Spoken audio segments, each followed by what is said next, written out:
주는 그리스도시요 살아계신 하나님의 아들이시나이다. 하나님, 특별히 오늘 하박국서 2장 2절에서 4절의 본문을 통하여 비록 더딜지라도 기다리라, 지체되지 않고 반드시 응하리라는 제목으로 하나님의 말씀을 선포하기를 소원합니다.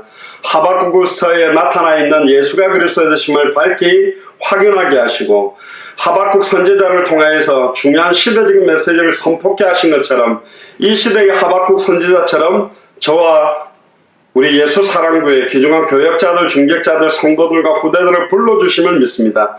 이 말씀이 밝히 증언되게 하시며 그리스도 이름만이 높여지는 최고의 말씀이 되도록 축복하여 주옵소서. 감사를 드리며 승리하신 주 예수 그리스도 이름으로 기도드리옵나이다. 아멘. 오늘 하박국서 2장 2절에서 4절의 말씀을 통하여 비록 더딜지라도 기다리라, 지체되지 않고 반드시 응하리라 라는 제목으로 하나님의 말씀을 나누겠습니다. 오늘 읽었던 본문을 잠깐 보시면요, 2절에 보니까 여호와께서 내게 대답하여 가라사대 너는 이 묵시를 기록하여 판에 명백히 새기되 달려가면서도 읽을 수 있게 하라. 우리가 말씀을 어떻게 붙들고 어떻게 선포하고 어떻게 증언해야 되는지에 대한 걸 이야기하고 있습니다. 3절에 보니까 이 묵시는 정한 때가 있나니, 나중에 이야기하겠습니다만은 묵시라는 것 자체가 선지자는 위에서 전해준 그대로를 전해야 될 사람들이 선지자입니다. 그러려면 위에서부터 전해주시는 음성을 정확히 들어야만, 정확하게 알고 깨닫고 믿는 사람이 선포하는 걸 보고 증언이라고 그럽니다. 근데 내 생각들이나 내 뜻들이 가미되어져서 전달되는 때부터 변질되는 거죠.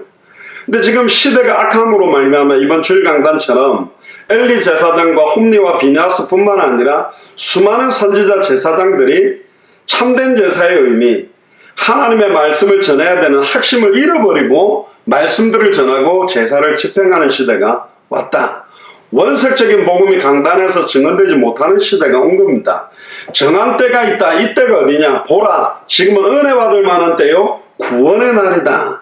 2000년 전에도 이렇게 이야기하셨는데 지금이 동일한 때입니다. 지금 이 묵시의 정한 때다. 그 종말이 속히 이를 것이다. 하박국 선지자에게도 물론 이때의 종말은 1차적인 종말은 바벨론으로부터의 종말을 이야기하고 있습니다만은 지금은 뭐냐면 다시 오실 그리스도의 심판에 대한 것까지 연결되어 있는 종말입니다.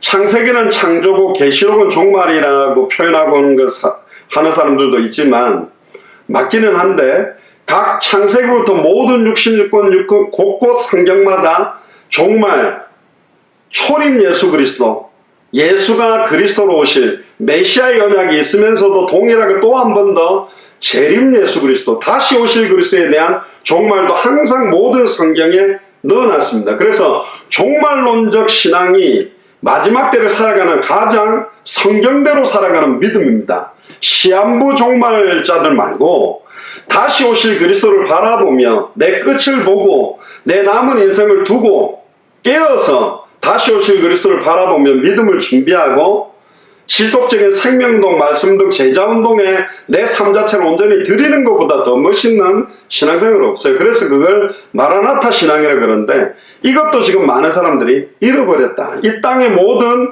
기대와 소망을 두고 있고 이 땅에 나의 목회의 흔적과 결과와 눈에 보이는 거대한 성정과 많은 것들을 이 땅에 남기려고 하지만 사실은 하늘에다가 쌓아야 되는데 하늘에다가 쌓아놓아야 될 내용과 이유들을 많이 잃어버린 시대가 왔다는 겁니다. 그 종말이 속히 이르겠고 결코 거짓되지 아니하리라. 그러면서 오늘 제목에 나오는 비록 더딜지라도 기다리라, 지체되지 아니하리라. 비록 더딜지라도 기다리라, 지체되지 않고 정령 응하리라 그랬습니다.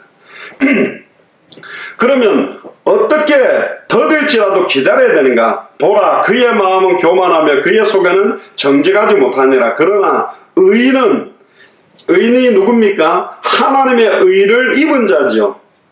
의롭다함을 인정받은 자들죠. 저희들의 행위나 저희들의 인격이나 저희들의 윤리 도덕적인 모습은 의에 단 0.00001%도 가미되지 않습니다. 100% 하나님의 의, 예수 그리스도의 십자가의 죽음과 부활의 하나님의 의의 결정체의 공로로 인하여 의롭다 인정받은 우리는 어떻게 그러면 더딜지라도 기다리는 거냐? 그 믿음으로 말미암아 살리라. 의인은 믿음으로 말미암아 사는 것이다. 예수를 그리스도로 믿는 믿음으로 살아가는 거다.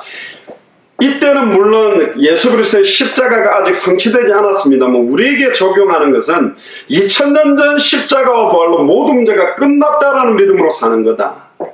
다른 말로 말하면 이때 하박국 선지자 시대로 말한다면 앞으로 메시아가 오셔서 모든 문제를 끝내고 하나님 만나는 길을 열고 죄와 저주를 해방시키고 사탄과 귀신과 사망의 원수를 깨뜨리실 것을 바라보면서 살아가는 거다. 이때 당시는 그랬어요. 아직 성취가 안 됐기 때문에 그걸 바라보면서도 승리했는데 우리는 2000년 전에 다 이뤘다고 성취하고 부활하셔서 성천하셨다가 성령으로 우리 안에 계신 그리스도를 누리며 그때를 기다리고 있는 것입니다.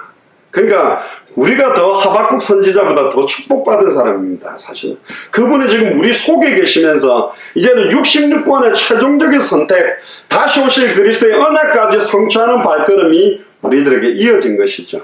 그래서 하박국서를 통해서 저와 여러분들에게 주시는 중요한 음성을, 이건 하박국 선지자에게 주는 말씀이 아닙니다. 지금 이 시대의 하박국 같은 나에게 주시는 음성이라고 꼭 받으시기를 주의 이름으로 축복합니다. 저는 어릴 때 하박국 선지자, 이 하박국이 뭐지? 뭐 미역국, 시락국처럼 이름이 이상해가지고 하박국 이름이 희한하다. 그렇겠는데 이게 이제 그 히브리어 발음을 우리 언어로 이렇게 바꾸었기 때문에 이렇게 읽히는데요.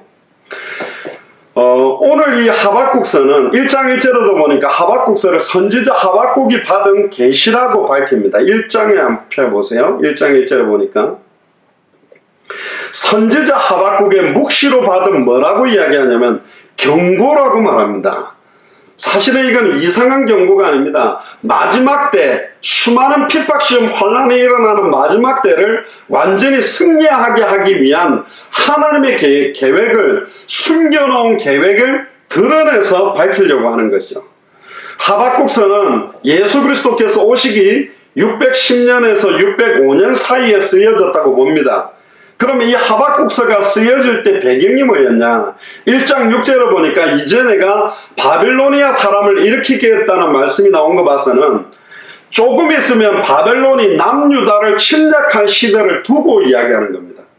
1차적으로 종말이 가까웠다는 것은 바벨론이 남유다를 완전히 치기 전에 지금 이제 하박국이 남유다에 있는 이스라엘 민족에게 경고로 메시지를 하는 겁니다. 주전 612년에 니느웨, 여러분들 잘 아시는 요나하면 니느웨 아시죠? 아수르의 수도가 니느웨인데 니느웨가 바벨론과 메대에게 완전히 패배하고 아수르 제국이 끝납니다. 그때 이제 애굽 사람들이 이 기회를 틈타서 중동 지역을 갖다가 자기 바랄을 주기 위해서 장악하려고 달려듭니다. 그런데 주전 605년에 칼그미스 전투라는 전투에서 신생국 바벨론의 느부갓네살, 잘 아시죠? 느부갓네살 왕에게 완전히 애굽이 패하고 애굽이 점령했던 지역을 모두 다 내어주게 됩니다. 그러니까 이제 신흥 강국이 어디냐? 이제 바벨론인 거죠. 그래서 주전 605년에 유다 사람들이 처음으로 바벨론에 사로잡혀갔던 1차 포로, 또 주전 597년 사이에 이 하박국 선지자가 이 시점에서 이제 활동했다고 우리는 보는 겁니다.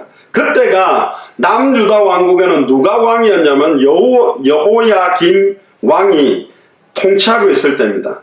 이때 예언자, 물론 요즘은 뭐 옛날에 뭐 노스트라다무스 이래가 막 예언하는 그런 이야기들 합니다만은 선지자라는 말 표현 속에는 예언자가 들어있습니다. 성취될 말씀을 입술을 통해서 선언했기 때문에 그 말씀이 미리 성취될 말씀이 우리의 입술을 통해 증언된다는 것 자체가 선지자라는 의미 속에는 예언자라는 말도 포함되어 있는 거거든요. 예언자 하박국이 이제 묵시로 받은 말씀이다. 어린 사무엘의 말 한마디가 땅에 떨어지지 아니하고 성취된 것처럼 단에서부터 브엘세바에 있는 모든 사람들이 그 어린 사무엘이 여호와의 선지자로 부름을 입었다는 것을 인정할 수밖에 없었던 것처럼, 또한 말씀으로 자기 자신을 날마다 나타내는 역사가 일어나는 것처럼 여러분들의 입술을 통해서 선포되어지는 메시지, 이미 우리가 마라나타의 신앙을 가졌다는 것 자체가 선지자적 예언자적인 메시지입니다. 다시 오실 그리스도를 계속 선포하고 있다는 것 자체가 성취될 말씀이 우리 입을 통해서 전달된다는 거죠. 묵시라는 말은 두 가지 뜻이 있습니다. 하나는 짐, 부담이라는 게 있습니다. 왜 묵시가 짐이 되고 부담이 되느냐?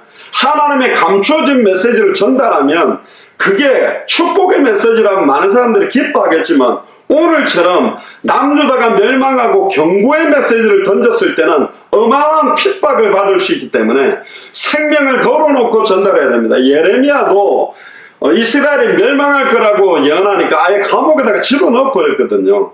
자기들이 듣기 좋은 소리를 해야지 왜 자꾸 망한다는 소리 하느냐. 근데 하나님의 뜻과 계획에 방향 맞지 않는 사람에게 괜찮다, 복 받을 거다, 그건 틀린 것입니다. 하나님이 전달하기를 원하는 음성을 그대로 전달할 수 있겠냐. 그렇기 때문에 사실은 이 묵시를 전하는 사람들은 짐이 되고 부담이 됩니다. 이 메시지를 듣지 못하고 많은 성도들이 교회를 나갈 건데 그래도 전달할 수 있겠냐. 그래도 그 묵시를 전할 수 있어야 됩니다. 근데 수많은 목회자들이 지금 완전히 하나님의 뜻과 계획들, 성경의 복음에 관심이 없고 성경의 전도에 관심이 없고 성경의 그 다시 오실 그리스도에 관심이 없이 살아가는데 축복할 거라고 자꾸 이야기하고 있는 거죠. 왜? 그래야지 위로하고 격려하고 치유의 말을 해줘야지 교회에 있어줄 거니까. 하나님의 경고를 경고답게 전달하는 목사들이 사실은 지금 없는 것입니다. 제가 2002년에 캐나다 밴쿠버에 처음 딱 가니까요, 제가 그때는 부목사로 후대들 사역자로 이렇게 파송을 해서 받아서 갔는데, 주일날 음식 준비를 하는데 아니 목사님하고 사모님이 막 밥을 차려요. 그 굉장히 젊은 20대 30대 초반 여자 청년, 남자 청년 그냥 가만히 서 있어요. 막 이렇게 막 상을 펴가지고 이렇게 음식을 갖다 놓고 세팅을 하는데 그냥 가만히 빈둥빈둥 딴짓하고 있더라고요. 그냥 속으로 좀 이해가 안 되더라고. 아니 목사님하고 사모님 음식 준비하면 좀 빨리 거들어야지 왜 이러지? 근데 그 다음 주도 그렇고 그 다음 주 계속 그렇더라고요. 그래서 내가 안 되겠다 싶어 부목사지만 이렇게 젊은 청년들에게 아니 주일날 이렇게 하는데 왜 이렇게 가만히 있느냐 그랬더니 뭐 그럴 이유가 있대요. 그러다가 이제 우연찮게 그 담임 목사님 사모님한테 이야기를 이 뭐라고 들었냐. 아이고 월요일부터 토요일까지 그렇게 직장생활하면서 고생하고 일하는데 주일날이라도 우리가 이렇게 밥 한번 따뜻하게 이렇게 챙겨주는 게 좋지 않냐. 그래서 이제 그 사모님이 모든 걸 다 주일날은 준비를 한다 하더라고요. 근데 이제 그 정도가 아니고요. 가만히 보니까 특히 캐나다나 미국에는 목사님 사모님들이 거의 뭘 하냐. 완전히 여기 있는 그 성도들이나 이 사람들 그냥 받들어야 돼요. 이제 섬긴다는 표현이 아닌 것 같아요. 당연히 목사님 사모님들은 교회에 온 새가족이나 중직자나 성도들을 섬기는 역할입니다. 누구보다도. 근데 영적으로나 육적으로나 여러 면에 섬긴다는 의미가 아니고 제가 볼 때 완전히 종이요. 거의 그 공항에 누가 온다 그러면 픽업하러 나가고 이사하러 나가면 막 목사님 사모님이 차를 몰고 가서 이삿짐 다 옮겨주고 그 다음에 그래서 제가 그 유명한 이야기를 한 겁니다. 이 사모님 음식 좀 식어줘 온데 막 새가지고 막 갓김치를 담아가 봉지에 딱 주면서 다음 주 오면 또 총각김치가 잘 익었으니까 총각김치 주겠다고 주고 다음 주면 또 총각김치 주면서 또 부추김치가 맛있대 또 이러면서 사람들이 이제 교회 떨어질까봐 덜덜덜덜 이러면서 사람들은 이렇게 받들어 모시는 그런 섬김인 거예요. 이게 맞는가? 그러니까 이제 이들에게 과연 하나님이 원하는 음성을 아파도 때로는 하나님의 말씀이 때리는 채찍 찌르는 창처럼 아프면 아파야 되는데 자녀가 잘못된 길로 가면 때릴 때 아파도 그걸 때려야 바른 길로 인도받듯이 진짜로 하나님이 원하는 그 경고의 말씀을 줄 수 있겠냐? 그렇게 볼 땐 못 주는 거죠. 그러니까 대형교회들이 원색적 복음을 좌우에 날이 선 하나님이 지금 이 시대에 우리에게 뭘 원하는지를 선명하게 선포하지를 못하는 겁니다. 누가 들어도 괜찮은 이야기만 할 수밖에 없는 거예요. 그래서 짐과 부담이 되는 겁니다. 과연 이 메시지를 할 수 있겠냐? 엘리 제사장의 목뼈가 부러지고 홈리와 비느하스가 완전히 망할 거라는 메시지를 어린 사무엘이 직접 할 수 있게 못하고 있는 거예요. 그래도 엘리 제사장이 그래도 대제사장이라고 여호와께서 네게 무슨 말씀을 하셨든지 하나도 빠짐없이 내게 말해라. 안 그러면 너에게 벌 위에 벌이 내릴 것이다. 그러고는 딱 듣고는 이 엘리 제사장이 결국은 알아들은 거예요. 그래, 선하신 하나님의 말씀대로 이루어지기를 원한다. 그래서 선하신 말씀대로 자기와 자기 두 자녀가 완전히 망해버린 겁니다. 그게 하나님의 말씀이요. 여러분들 똑같은 칼입니다. 강도가 들어버리면 사람을 찔러 죽이는 칼이지만 의사가 칼을 잡으면 사람을 살리는 수술이 되는 것처럼 우리의 혼영 관절골서 생각과 마음에 덕지덕지 붙어있는 육신적이고 인간적이고 세속적인 부분들이 아멘 하는 순간에 떨어져 나가고 치유돼 버려야 새살이 돋는 거예요. 썩어 들어가는데 괜찮다고 자꾸 반창고 덮어놓으면 더 썩어 들어가는 것이죠. 온몸이 썩어 버리는 겁니다. 빨리 성령의 검으로 도려내는 거예요. 그게 말씀을 받는 겁니다. 그렇게 받는 자들만이 그렇게 선포할 수 있는 거예요. 과연 이렇게 전할 수 있겠냐? 어려운 것입니다. 굉장히 어려운 것이에요. 교회가 부흥 안 돼도 예수는 그리스도라는 초대교회가 전했던 그 복음 계속 말할 수 있겠냐? 어려운 것입니다. 성도들이 떨어지는데도 계속 그렇게만 말할 수 있냐? 그래도 그렇게 말하는 교회가 나와야 된다니까. 그렇게 말하는 제자들이 일어나야 돼요. 또 하나는 뭐냐? 묵시라는 말씀은 목소리를 높이며 발언하고 쳐서 외치는 말씀이라고 되어 있어요. 너는 쳐서 외쳐라. 아름답게 말하는 게 아니라 제가 이제 중남미라든가 저런 데 가보면 지난번에 미얀마에서 미얀마 목사님이 한국말을 잘한다니까 통역했을 때 제가 진짜 힘들었거든요. 기도원 300용사 그랬더니 기도하는 기도원에 300명이 올라갔다는 식으로 통역을 해가지고 완전히 막 제가 메시지하다 그냥 한숨을 막 화까지 났거든요. 특히나 저희들 메시지가 통역이 정확하지 않으면 이게 전달이 안 되는 거예요. 너무 화가 나더라고. 그렇게 통역자를 준비한 매튜 목사도 쳐다보는데 열받고 왜 이렇게 준비했을까 뭐 그러기도 했고 자기가 막 그때 너무 미안하다고 이야기를 했습니다만 자기 수준에서는 한국말을 너무 잘하는 거지. 근데 그렇게 잘하는 거 말고 자기 한국말을 못하는 사람 눈에 볼 때 그 목사님 잘하지 지금 우리 메시지를 선명하게 하느냐는 이거는 사느냐 죽느냐가 달려있거든요. 저는 막 주는 그리스도시요 살아계신 하나님의 아들이십니다. You are the Christ, the Son of the Living God. 이렇게 전하면 맥이 빠지는 거예요. 제가 주는 그리스도시요 살아계신 하나님의 아들이십니다. 그러면 You are the Christ, the Son of the Living God. 이래야 되는데 통역자가 메신저가 똑같이 전해줘야 되는데 하나님이 쳐서 외쳐라 그러면 쳐서 외쳐야 되는데 쳐서 외치라 너무너무 부드럽게 이거가 이렇게 강하게 전달하는 사람들이 힘들어하니까 막 유하게 지금 묵시고 경고라고 이야기하는데 경고처럼 전달하지는 않는다는 거죠. 예레미야 선지자도 사실은 백성들이 하나님의 말씀을 부담스럽게 여기는 습성에 대해서 이렇게 이야기합니다. 예레미야 23장 33절 36절에 보면 이 백성 가운데 어떤 한 사람이나 예언자나 제사장이 너에게 와서 부담이 되는 주의 말씀이 있느냐고 묻거든 너는 그들에게 대답해라. 부담이 되는 주님의 말씀이라고 하였느냐? 주가 말한다. 이게 부담되냐? 이게 힘드냐? 여러분들 부모님이 자녀를 고중할 때요. 사랑하기 때문에 고중합니다. 아닙니까? 진짜로 이 아들이 제대로 커서 정말로 하나님 앞에 영광 돌리는 아들, 딸이 되게 하기 위해서 고중하잖아요. 그게 죽이는 게 아니라니까. 테스트라는 말은 시험을 한다는 말은 하나님이 우리를 시험하는 것은 우리를 죽이는 것이 아닙니다.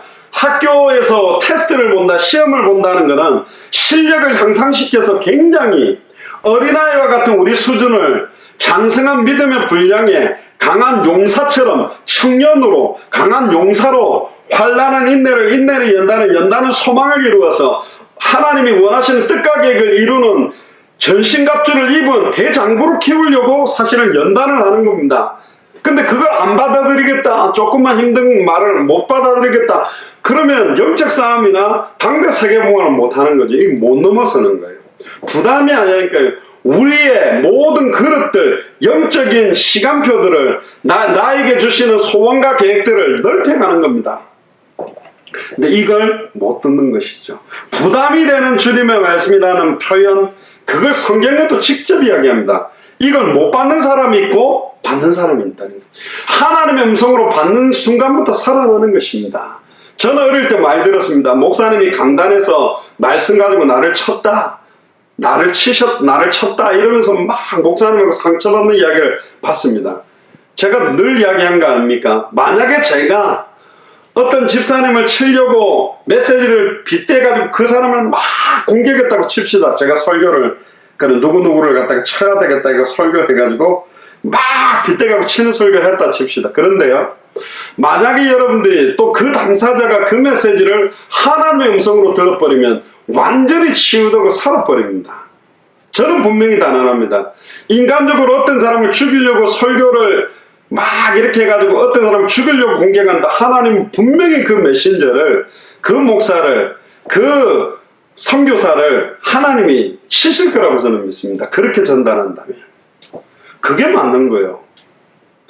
우리는 하나님의 음성을 들어야 됩니다. 그래서 목사님 가까이 있는 목사님 사모님이라든가 뭐 이런 분이나 저런 분들이, 가까이 있는 분들이 음성 바로 받기가 쉽지 않습니다. 예전에 제가 전도사 때 어떤 설교를 쫙 했더니 우리 어머니 맨들에 아이고 우리 아들 설교 잘하네 뭐 그러더라고요. 아들 설교를 잘하네 이렇게 들어갖고도 안 된다는, 그 아들의 메시지도 아니라니까요. 그 제가 메신저가 되고 목사가 되면서 제일 두렵고 떨리는 부분입니다. 여호와여 말씀하옵소서, 주의 종이 듣겠나이다.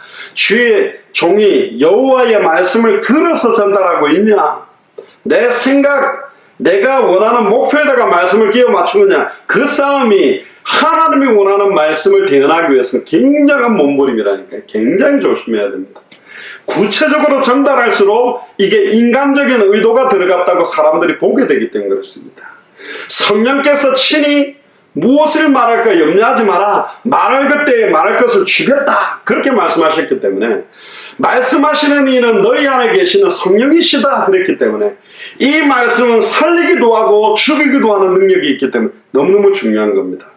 그래서 이 하박국 선지자를 통해서요, 묵시의 경고를 전달하려고 하는 겁니다. 여호와김 왕이 통치할 때 나름 잘했습니다. 이 하박국 선지자는 예레미야와 같은 시대에 예루살렘에서 살았을 거라고 봅니다. 근데 이 하박국 선지자는 처음부터 하나님의 말씀을 기다리고 있던 사람입니다. 제발 하나님의 말씀을 꼭 주세요 하고 애타게 기다린 사람이 하박국 선지자예요. 1장, 2장, 3장을 보면 기도로 매달리면서 질문도 합니다. 하나님 어떻게 이렇게 합니까? 하나님의 뜻은 뭡니까? 계속 하나님 앞에 묻습니다. 그리고 하나님의 뜻을 말씀으로 받기를 원하는 겁니다. 그겁니다. 제가 전에 말씀드렸잖아요.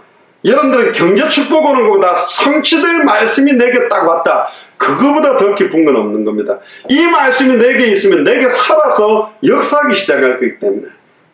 예레미야는 말을 잘할 줄 모른다, 어린아이라고 막 이유를 댔지만 강권적으로 밀어붙여서 예레미야를 사용하셨고, 아모스 선지자도 아무런 준비가 안 돼 있는데 갑자기 부름받아서 예언자로 쓰임받게 됐습니다. 근데 하박국은 처음부터 하나님의 말씀이 필요하다고 기다린 거예요. 하나님, 내가 이 상황에 하나님 말씀 필요해요. 여보 어떻게 할까? 아내 보고 여보 어떻게 할까? 자녀 보고 묻는 게 아니라 하나님 저에게 말씀을 주세요. 그리고 말씀을 통해서 답을 찾으려고 했던 사람이 누구냐? 하박국 선지자입니다. 하나님께서 사람을 부를 때마다 각색의 모양으로 부르고 시간표도 다 다릅니다. 그럼 이걸 왜 기록했냐? 하박국서를. 하나님이 왜 택하신 백성들을 원수의 손에 의해서 고난받고 멸망당하도록 허락합니까? 그걸 물었습니다. 왜 이렇게 우리는 애굽, 아수르, 바벨론, 로마 수많은 이 강대국에서 이렇게 고통받습니까? 결론적으로 답이 너무 간단한 거예요.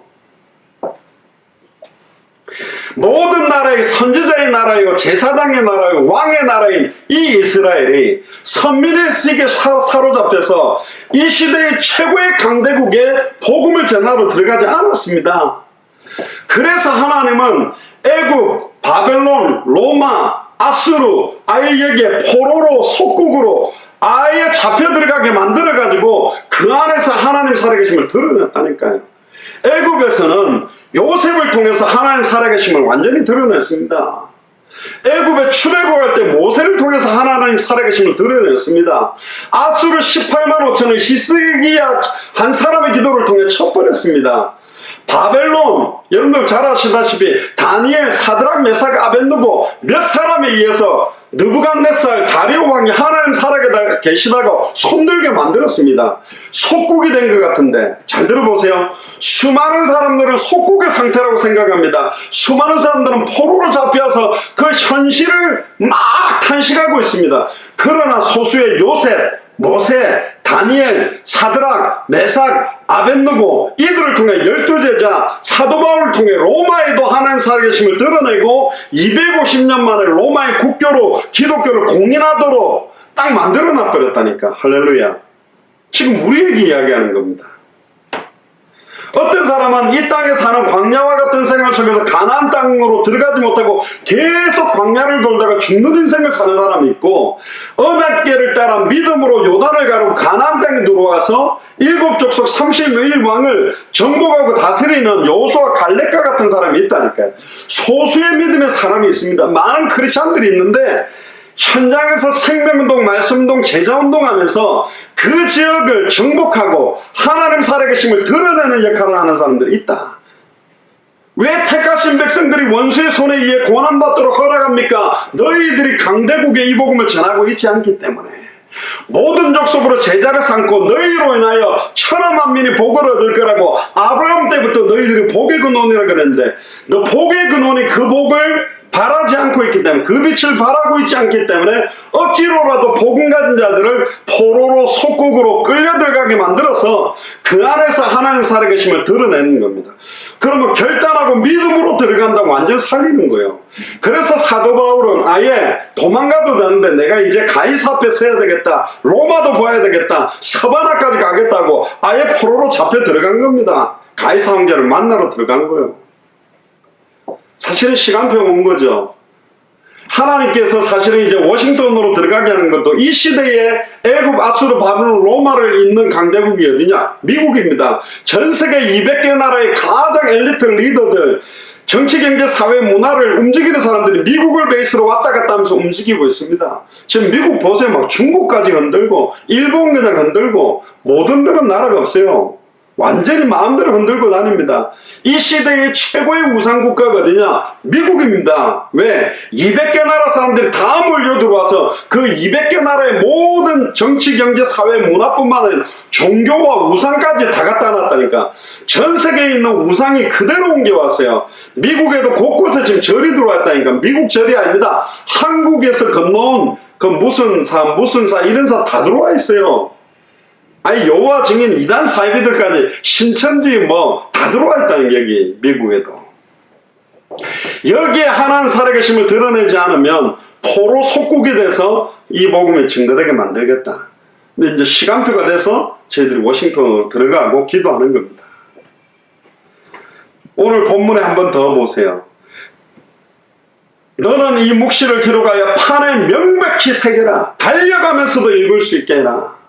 사실은 하나님께 받은 묵시가 뭡니까? 지금 우리로 말하면 66권의 말씀, 그 66권의 말씀의 핵심인 요한복음 20장 31절에 이 성경을 기록한 목적은 예수께서 하나님의 아들 그리스도이심을 믿게 하려 하며 또 너희로 믿고 그 이름을 힘입어 생명을 얻게 하려니라. 내가 생명을 얻고 다른 사람들이 생명을 얻게 하고 모든 족속으로 제자를 삼고 천하 만민에게 예수가 그리스도의 복음을 전하고 땅끝까지 이르러 증인되는 겁니다.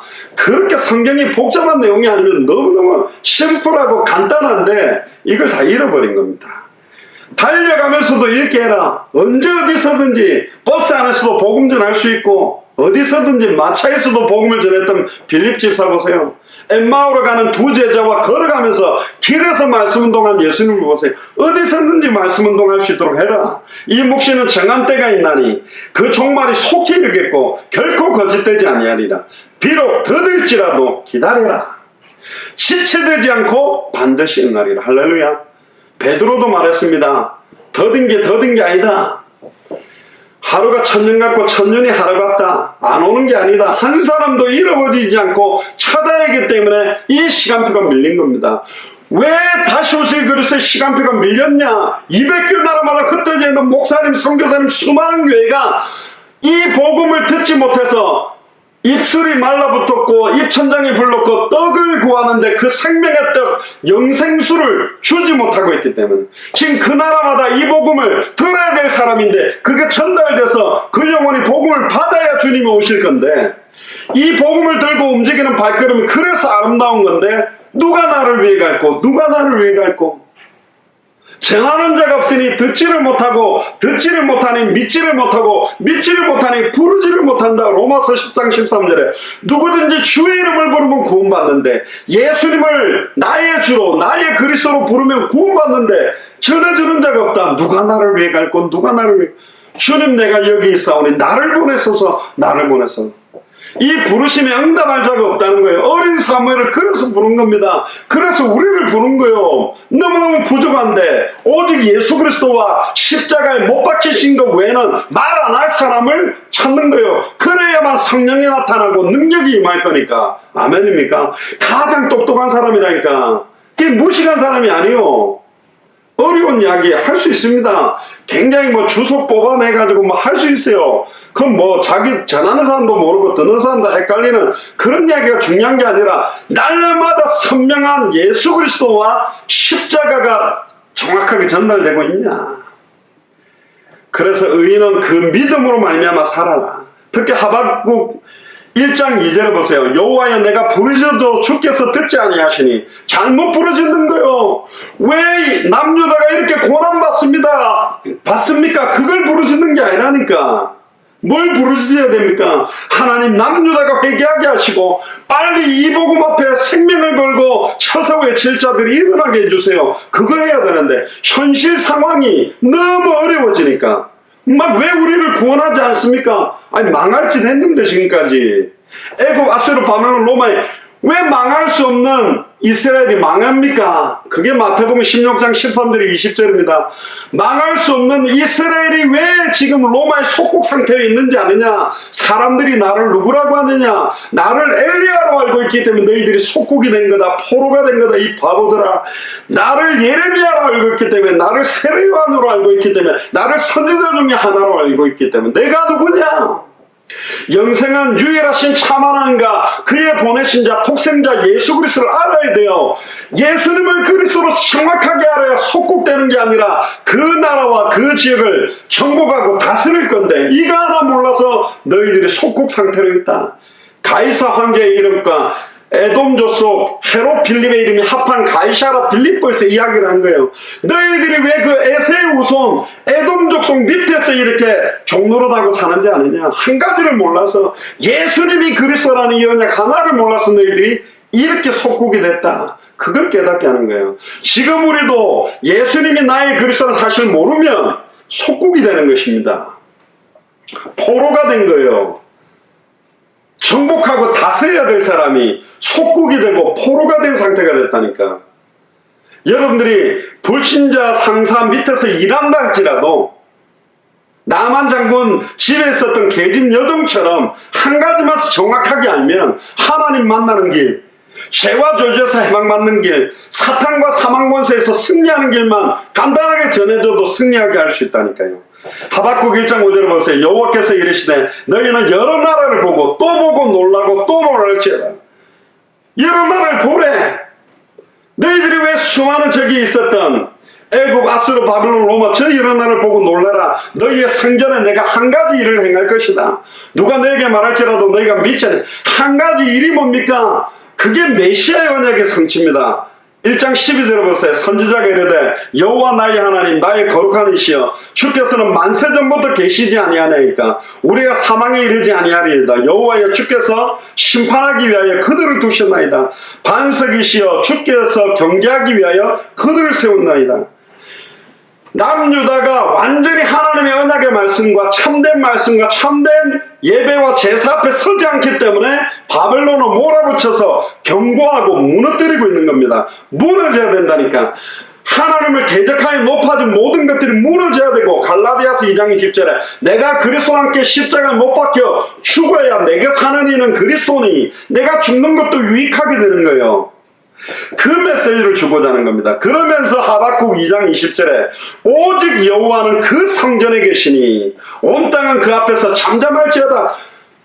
남유다가 부르짖는 소리, 통곡하는 소리, 신세 한탄하는 소리 다 잠잠해라 이 말이에요. 뭐가 그렇게 너희들이 지금 그 기도할 게 아니다, 그 부르짖음을 할 게 아니다. 하나님, 왜 의인은 믿음으로 말미암아 살아야 되는데 나는 2000년 전 십자가와 부활로 모든 문제 끝났다는 믿음으로 살지 못합니까? 그걸 부르짖어야 되는데 왜 나에게 경제 어려움이 왔으니까 내게 이런 상황이 싫어, 그거 가지고 신세 한탄하는 기도합니다. 저는 많이 왔습니다. 교회 와가지고 수요 금요일날 예배 마치고 난 다음에 기도하는데 뭐 가슴 치면서 그냥 신세한탄이요. 남편이 나를 두들겨 패고 자녀들이 다 방황하고 막 그런 소리. 내가 예수를 그리스도로 믿는 믿음 회복해야 주 예수를 믿어라. 그 말은 구원받기 위한 믿음만이 아닙니다. 주 예수를 진짜 나의 그리스도로 믿어라. 그리하면 너와 내 집이 구원을 얻으리라. 너와 내 집에 역사했던 불신앙이 떠나가고 죄와 저주가 끝나고 사탄과 사망물세가 끝날 거 아닙니까? 한 사람이라도 진짜 예수를 그리스도로 믿어야 그 개인과 가정과 가문이 살 거 아닙니까? 메시지를 그렇게 주고 있는 겁니다. 하박국 선지자가. 의인은 그 믿음으로 말미암아 살리라. 할렐루야. 옆 사람에게 이야기하세요. 의인은 그 믿음으로 말미암아 살리라. 돈으로 사는 게 아닙니다. 믿음으로 사는 거죠. 여호와는 그 성전에 계시니, 여호와가 어디 계십니까? 성전요. 어느 성전요? 예수사랑 서울교회, 예수사랑 영도교회 건물 세우는데 아니라니까. 지금 여러분들 안에 있는 겁니다. 고린도전서 3장 16절에 너희가 하나님의 성전인 것과 하나님의 성령이 너희 안에 가는 것을 알지 못하느냐. 예수님이 지금 그리스도께서 성령으로 내 안에 계시는 거예요. 온 땅은 그 앞에서 잠잠해라. 미국도 잠잠하고 200개 나라와 2000개가 넘는 미존도 부족국가 다 잠잠해라. 예수님이 그리스도다. 십자가와 부활로 모든 문제 끝났다. 하나님 만나는 길을 여신 참 선지자가 그리스도다. 너희 개인과 나라에 임하고 있는 죄와 저주를 단번에 영원히 해방시키는 참제사장이 예수 그리스도다. 너희들에게 임하는 사탄과 귀신과 사망의 권세를 단번에 영원히 깨뜨리고 승리케 하는 참된 왕이 그리스도다. 할렐루야. 선포하라는 거예요. 하박국 3장 2절에 보세요. 여호와여, 내가 주께 대한 소문을 듣고 놀랐나이다. 여호와여, 주는 주의 일을 이 수년 내에 부응하게 하소서. 주께 대한 소문이 핵심이 뭐냐? 조금 이따가 나옵니다. 메시아의 언약이요. 메시아가 오면 모든 문제가 끝난다는 거예요. 하나님 만났다면 끝난 거 아닙니까? 죄와 저주에서 법적으로 해방받았다면 끝난 거 아닙니까? 사탄과 사망권세가 우리와 관계없이 승리했다면 다 끝난 거 아닙니까? 근데 끝났지 않았다고 생각하는 거죠. 여호와여, 주는 주의 일을 이 수년 내에 부응하게 하소서. 이거 성전 건축할 때 많이 씁니다. 연초 표에 많이 씁니다. 다 보면 수년 내에 부응, 성도들 숫자 늘어나는데 쓰라고 하는 말이 아니라니까요. 주의 일을, 그 주의 일의 내용이 뭡니까? 남유다가 바벨론에 망하는 일이라면 망해야 되는 거고, 아예 살아나야 될 일이라면 살아나야 되는 거고, 메시아가 오셔야 된다는 언약이라면 그 언약이 이 수년 내에 이루어져야 된다는 겁니다. 수년 내에 나타내시옵소서. 진노 중에라도 긍휼을 잊지 마옵소서. 3장 9절부터 보세요. 주께서 활을 꺼내시고 살로 바로 발하셨나이다. 주께서 하수들로 땅을 쪼개셨나이다. 산들이 주를 보고 흔들리며 창수가 넘치고 바다가 소리를 들으며 손을 높이 들었나이다. 주의 날아가는 살의 빛과 주의 번쩍이는 창의 광채로 인하여 해와 달이 그 초석을 멈췄나이다. 주께서 노를 바라사 땅에 둘리시며 분을 내사 열국을 밟으셨나이다. 그렇습니다. 모든 족속, 예전에는 열국을 밟고 가나안 땅을 정복하고 죽였지만 이제는 모든 족속으로 제자를 삼는 겁니다. 천하 만민이 살아나는 복음을 전하는 겁니다. 땅끝까지 이르러 예수가 그리스도는 이 복음의 증인으로 서는 거거든요. 그러면서 13절에 보세요. 중요한 말이랍니다. 주께서 주의 백성을 구원하시려고 기름 받는 자를 구원하시려고 기름 부음 받은 자에 대한 언약이 여기 있습니다. 즉 예수를 그리스도로 믿는 순간 요엘서 2장 28절에 이제는 모든 육체에다가 기름을 성령을 물붓듯이 부을 그 사람들을 구원하려고 나오시며 악인의 진 머리를 치시며 창세기 3장 15절에 뱀의 머리를 박살낸다는 겁니다. 그 기초를 끝까지 드러내셨나이다. 14절에 그들이 회오리 바람처럼 이르러 나를 흩으리하며 가만히 가난한 자 삼키기를 즐거워하나 오직 주께서 그들의 전사의 머리를 그들의 창으로 찌르셨나이다. 전사의 머리, 원수의 머리를 박살을 냈다는 겁니다. 그리고 16절에 보세요. 내가 들었으므로 내 창자가 흔들렸고 바벨론한테 망한다는 말을 듣고 나니까 내 창자가 흔들렸고 그 목소리로 인하여 내 입술이 떨렸습니다. 무리가 우리를 치러 오는 환난한 날을 내가 기다림으로 내 뼈에 썩은 것들이 들어왔으면 내 몸은 내 철새도 떨리는도다. 그런데 바벨론에다가 아예 우리 남유다가 이제는 완전히 망할 것입니다. 하나님 우리가 주의 말씀과 언약을 놓쳤다면 망해야 되면 망하겠습니다. 지금 그 언약을 그러면서 17절에 비록 무화과 나무가 무성치 못하며 포도나무에 열매가 없으며 감람나무에 소출이 없으며 밭에 식물이 없으며 우리의 양이 없으며 외양간에 소가 없을지라도 무화과, 포도나무, 감람나무가 그 당시 이스라엘 민족들에게는 가장 중요한 열매들이었는데 무성하지 못하고 열매가 없고 소출도 없다. 심지어 밭에 식물이 없어서 먹을 것도 없고 우리의 양을 잡아가 양이 없다는 말은 두 가지입니다. 양도 음식으로 먹지만 양이 없다는 말은 제사 드릴 양이 없는 거예요. 제물이 없다는 거예요. 심지어 외양간에 소가 없을지라도 제가 쿠바사에 갈 때 물어봤습니다. 쿠바 사람들은 얼마 전까지도 소고기를 잘 못 먹었습니다. 지금도 잘 못 먹습니다. 비쌌어도 못 먹지만 소를 잡아먹으면 교도소 간대요. 왜 소를 못 잡아먹냐? 농사하는데 소를 써야 돼요. 우리나라도 옛날에 소를 못 잡아먹게 했답니다. 소는 농사하는 데 써야 되거든. 그러니까 농사도 지을 수 없는 상황인 거예요. 근데 18절에 나는 여호와로 인하여 즐거워하며 이 여호와로 인하여 즐거워한다는 두 가지입니다. 우리 남유다가 완전히 망해도 즐거워하겠습니다. 근데 완전히 망해야만 메시아의 언약이 성취되고 완전히 망해야만 거기에서 하나님의 구원의 역사를 보게 될 거니까 나의 구원의 하나님 인하여 기뻐하리로다. 어떤 상황에서도 기뻐하리로다. 현실 상황 조건들이 더 심해지고 악해지더라도 나는 여호와로 인하여 즐거워. 지금으로 말하면 이 여호와가 신약으로 뭐 주거든. 나는 주님을 인하여 즐거워한다. 주님이 누굽니까? 예수 그리스도입니다. 예수 그리스도를 인하여 예수가 그리스도는 복음으로 인하여 2000년 전 십자가 부활로 모든 문제가 끝났다라는 그 사실을 인하여 즐거워하며 나의 구원의 하나님을 인하여 기뻐하리로다. 언제 기쁩니까? 막 자식이 좋은 직장 합격했다, 좋은 대학 들어갔다, 막 경제 문제가 풀렸다. 아니라니까요. 지금이 은혜 받을 만한 때요. 구원에는 지금 우리가 즐거워해야 될 때입니다. 이 밤에 지금 비가 오는지 너무 더운지 제가 한국 날씨는 잘 모르겠는데 지금 나는 여호와로 인하여 즐거워하며 나의 구원의 하나님을 인하여 기뻐하겠습니다. 할렐루야. 응답이 와서 기도하는 것은 불신자도 한다니까요. 응답이 오지 않는데 감사할 상황이 아닌데 기뻐할 조건이 아닌데 예수가 그리스도는 사실이 기쁜 거예요. 그게 아무나 가지지 못하는 기쁨입니다. 2000년 전 십자가 부활로 모든 문제를 끝냈다는 게 믿어지기 때문에 평안한 거예요. 그게 세상에 주는 거하고 다른 평안이라니까. 절대로 불신자는 못합니다. 손에 붙잡고 딱 뭔가 잡히는 응답 가지고 기뻐하고 평안해하는 거지. 근데 현실 상황은 더 어려워질 거네. 곧 남유다가 망할 거래. 난 여호와로 인하여 즐거워하려. 그런데 구원의 하나님이 그 구원을 이룰 거래요. 그 구원의 실체가 바로 메시아거든. 메시아가 와서 모든 문제 끝낼 것이다. 너희들이 이제는 단번에 영원히 하나님을 만나는 길을 열 거다. 메시아가 단번에 영원히 과거 현재 미래 모든 죄와 저주를 해방시키는 길을 열 거다. 너희들은 그렇게 공격했던 원수의 나라들 사탄, 마귀, 귀신, 사망 권세를 깨뜨리고 승리하는 길을 단번에 영원히 온전히 열 거다. 그것 때문에 기쁜 거예요. 결국 우리가 망해도 우리 후손들이 메시아를 보게 된다면 난 여호와를 기뻐한다. 근데 우리는 이미 2000년 전에 그들이 그렇게 하박국 선지자가 고대했던 메시아가 오셨고 십자가 부활로 모든 문제 끝냈고 이제는 우리 안에 계시다니까. 근데 왜 여호와로 인하여 즐거워하지 못하겠습니까? 왜 구원의 하나님으로 인하여 기뻐하지 못하겠습니까? 왜 이걸 빼앗깁니까? 빼앗길 수가 없는 거예요. 그러면서 19절에 찬양을 합니다.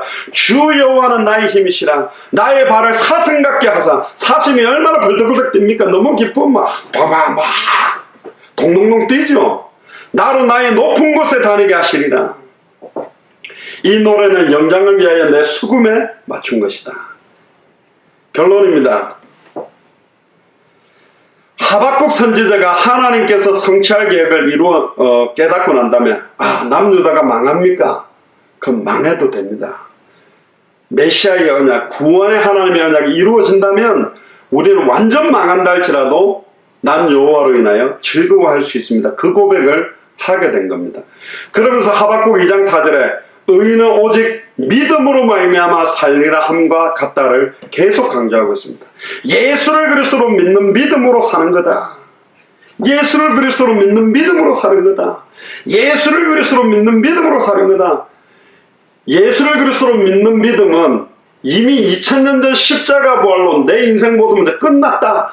잘 끝내려고 예수 그리스도의 이름을 사용하는 게 아니라니까요. 내가 강하게 예수님을 믿으면 어떤 문제 해결이 되는 게 아니라 다 끝났다라는 믿음으로 아직 안 끝나 있는 경제 문제, 아직 안 끝나 있는 남편 문제, 아직 안 끝나고 방황하고 있는 내 아들과 딸을 볼 때 여호와 때문에 기쁜 거예요. 주님의 손에 있다니까. 저는 믿습니다. 저와 여러분들의 자녀들이 여호와의 손에 있다고 믿습니다. 절대로 빠져나가지 못합니다. 그가 창세전에 영세전에 하나님의 작전 가운데 선택된 자녀라면 요한복음 6장 40절에 내 아버지의 뜻은 마지막 날에 한 사람도 잃어버리지 아니하고 다시 살리는 겁니다.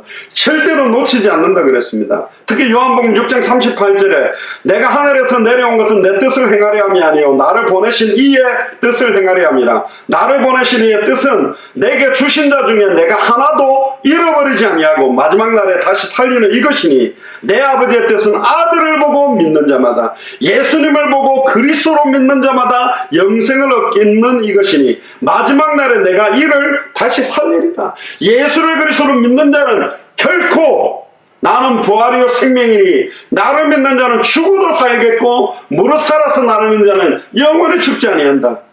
지난번에 우리 이인하 선교사님 모친상 했을 때 제가 부활절 찬양을 불렀거든요. 여러분들 장례식장에서 부활절 찬양 불러봤습니까? 저는 꼭 불러보고 싶었거든요. 무덤에 머물러 예수 내 주주 새벽 기다렸네 예수 내 주 원수를 다 이기고 무덤에서 살아나셨네. 지금 죽어서 무덤에 묻히고 화장터에 태워져서 항아리에 담아갖고 진열한다 그래도 우리는 마지막 때 살아날 부활의 소망을 가진 자들이니까 두려워하지 마세요. 예수를 그리스도 믿는 자는 두려울 게 없다니까. 두려워할 건 딱 한 가지요. 하나님을 두려워하는 거라니까. 하나님을 경외하는 거라니까. 그 말씀을 정확하게 내가 들었고 그 말씀대로 순종하고 있느냐 안 하고 있느냐가 두렵고 떨려야 된다니까요. 아멘입니까? 에베소 2장 8절 9절에 너희가 그 은혜를 인하여 믿음으로 말미암아 구원을 얻었으니 이것은 너희에게 난 것이 아니요 하나님의 선물이라. 행위에서 난 것이 아니니 이는 누구든지 자랑할 수 없다. 오늘 하박국 선지자 메시지를 보면서요 저와 여러분들에게 중요한 메시지를 하나님은 주셨습니다. 어떤 환난 중에서도 예수를 그리스도로 믿는 자가 하는 감사가 뭐냐? 어떤 상황에서도 아무것도 없다라고 할지라도 예수를 그리스도로 믿는 사람은 감사할 수 있다. 6가지가 없다 그랬죠. 무화과나무가 무성하지 못하고 포도나무에 열매가 없고 감람나무에 소출이 없고 밭에 식물이 없고 우리의 양이 없고 외양간에 소가 없고 이 말은 지가 텅텅 비었고 반찬도 없고 쌀도 없고 쌀 다 떨어졌고 입을 옷도 없고 계속 그거 나열하고 있는데 그 나열이 중요한 게 난 여호와로 인하여 즐거워하리. 인자가 올 때 믿음을 보겠냐? 무엇을 먹을까? 무엇을 입을까? 무엇을 마실까? 염려하지 마라. 그건 이방인들이 구하는 거다. 공중 나는 새를 봐라. 들에 피는 백합화를 보라. 아무도 길쌈하고 수고하지 않아도 그리들이 굶어 죽지 않고 다 사는데 하물며 너희들이 참새보다 안귀한 존재냐? 들에 피었다가 지는 들풀보다 못한 존재냐? 하나님의 형상대로 지음받아 당대 세경마의 언약을 가지고 마라나타의 언약을 가지고 살아가는 우리인데, 예전에도 어렵고 지금도 어렵고 앞으로도 어려워도 난 여호와로 인하여 즐거워하리, 난 여호와로 인하여 기뻐하리, 그 찬양을 하는 겁니다.